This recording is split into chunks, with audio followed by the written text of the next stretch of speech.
महाभारत से जुड़े हर व्यक्ति को प्रश्नों का सामना करना ही पड़ा। भगवान श्री कृष्ण भी उससे अछूते नहीं थे। महाभारत को पढ़ते वक्त हम में से कईयों के मन में कुछ प्रश्न आते हैं। ऐसे ही कुछ प्रश्न उद्धव जी ने भी श्री कृष्ण से पूछे थे और उन प्रश्नों के भगवान श्री कृष्ण ने इतने सुंदर और सटीक उत्तर दिए कि उद्धव जी की सारी शंकाएं ही मिट गई। उद्धव जी भगवान श्री कृष्ण के सारथी भी थे और सखा भी। एक दिन श्री कृष्ण ने उद्धव से कहा, हे उद्धव, तुमने आज तक मुझसे कुछ नहीं मांगा। आज तुम मांगो उद्धव, जो तुम चाहते हो वो मांगो। मुझे बहुत प्रसन्नता होगी, बहुत संतुष्टि मिलेगी। मुझे अपना ऋणी न बनाओ उद्धव, मांगो जो इच्छा हो। उद्धव ने उत्तर दिया, मुझे कुछ नहीं चाहिए माधव, मुझे केवल मेरे प्रश्नों के उत्तर चाहिए। मेरी शंकाओं का समाधान कर दो सखा। मैं आज तक आपकी लीलाओं को समझ नहीं पाया। आपके उपदेश कुछ और थे और व्यक्तिगत जीवन कुछ और था। हे लीलाधर, मेरे प्रश्नों का उत्तर देकर मुझे संतुष्ट करिए। श्री कृष्ण ने कहा, पूछो उद्धव, जो भी प्रश्न तुम्हारे मन में है वो पूछो। उद्धव का पहला प्रश्न था, हे माधव, सच्चा मित्र कौन होता है? श्री कृष्ण ने उत्तर दिया, सच्चा मित्र वो होता है जो आवश्यकता पड़ने पर बिना मांगे ही अपने मित्र की सहायता करे। इस पर उद्धव ने कहा, हे माधव, आप तो पांडवों के आत्मीय और प्रिय मित्र थे, परंतु क्या आपको नहीं लगता कि आपने जो सच्चे मित्र की परिभाषा दी है, आपने उस परिभाषा के अनुसार कार्य नहीं किया? यदि किया होता तो उस दिन युधिष्ठिर को द्यूत क्रीड़ा से अवश्य रोका होता। यदि आपने उन्हें नहीं रोका तो आप उन्हें जिता तो सकते थे। आप भाग्य को पांडवों के पक्ष में अवश्य मोड़ सकते थे। उन्हें रोक सकते थे कान्हा, जो वो एक के बाद एक अपना सब कुछ दांव पर लगा रहे थे। आप युधिष्ठिर को रोक सकते थे वासुदेव, जब उन्होंने अपने भाइयों को, यहाँ तक कि अपनी पत्नी को भी दांव पर लगाया। आपने ऐसा क्यों नहीं किया कान्हा? आपने तो तब हस्तक्षेप किया जब द्रौपदी लगभग अपना शील खो चुकी थी। तब आपने उसे वस्त्र देकर उसके शील को बचाने का दावा किया। आप ये दावा भी कैसे कर सकते थे? उसे एक पुरुष घसीट कर भरी सभा में लाता है और भरी सभा में निर्वस्त्र करने के लिए छोड़ देता है। आप ही बताइए कान्हा, क्या एक नारी का शील बचा? आपने क्या बचाया कान्हा?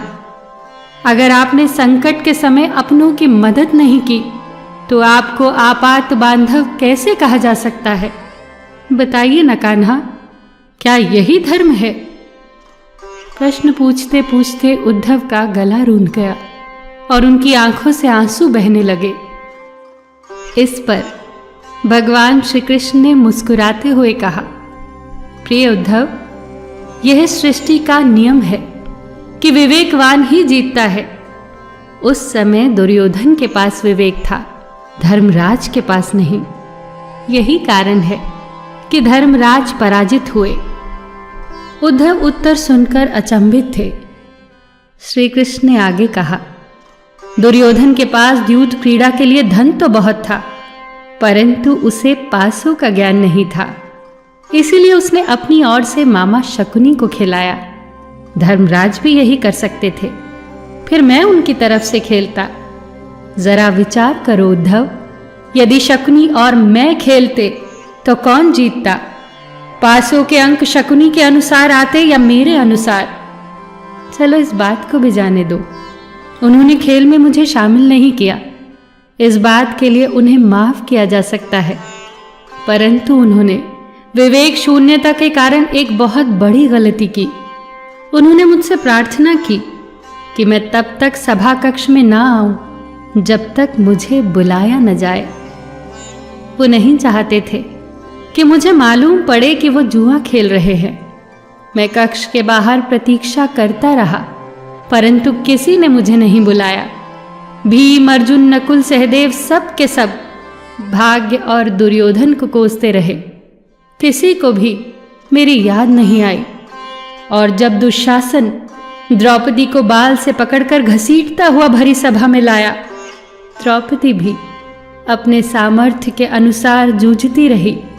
उसने भी मुझे नहीं पुकारा।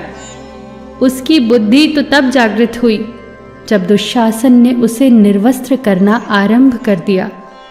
तब उसने हरि हरि अभयम कृष्णा अभयम की गुहार लगाई और तत्क्षण मैं वहां पहुंच गया। अब इस स्थिति में मेरी गलती बताओ उद्धव। इस पर उद्धव बोले, आपका स्पष्टीकरण प्रभावशाली अवश्य है, परंतु मुझे पूर्ण संतुष्टि नहीं हुई। इसका अर्थ तो ये हुआ कि आप तभी जाएंगे जब आपको बुलाया जाएगा। क्या संकट में घिरे भक्त की रक्षा करने आप स्वतः नहीं जाएंगे? कृष्ण मुस्कुराए और बोले, उद्धव, इस सृष्टि में हर एक का जीवन उसके स्वयं के कर्म फल के आधार पर ही संचालित होता है। न तो मैं इसे चलाता हूं और न ही इसमें कोई हस्तक्षेप करता हूं। मैं केवल एक साक्षी हूं। मैं सदैव तुम्हारे नजदीक रहकर जो हो रहा है उसे देखता हूं। यही ईश्वर का धर्म है। वाह कान्हा, बहुत अच्छा। इसका अर्थ तो ये हुआ कि आप हमारे नजदीक खड़े रहकर हमारे सभी दुष्कर्मों का निरीक्षण करते रहेंगे। हम पाप पर पाप करते रहेंगे और आप हमें साक्षी बनकर देखते रहेंगे। आप क्या चाहते हैं कि हम भूल करते रहें, पाप की गठरी बांधते रहें और उसका फल भुगतते रहें? उद्धव के वाक्य उलाहना से भरे थे। भगवान श्री कृष्ण फिर मुस्कुराए और कहा, हे उद्धव, तुम शब्दों के गहरे अर्थ को समझो।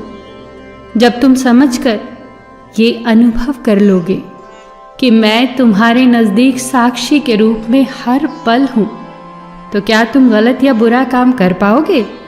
तुम निश्चित रूप से कुछ भी बुरा नहीं करोगे। जब तुम ये भूल जाते हो और समझने लगते हो कि मुझसे छुपकर तुम कुछ भी कर सकते हो, तभी तुम मुसीबत में फंसते हो और तभी तुम दुष्कर्म करते हो। यदि मनुष्य ये समझ जाए कि मैं सदैव प्रत्येक व्यक्ति के साथ साक्षी के रूप में उपस्थित हूं, तो क्या मनुष्य कोई भूल कर सकता है? कदापि नहीं उद्धव, कदापि नहीं।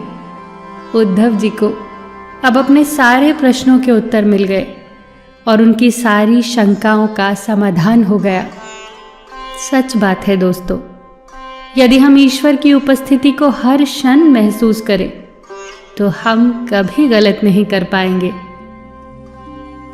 फिर मिलेंगे दोस्तों अगली वीडियो के साथ।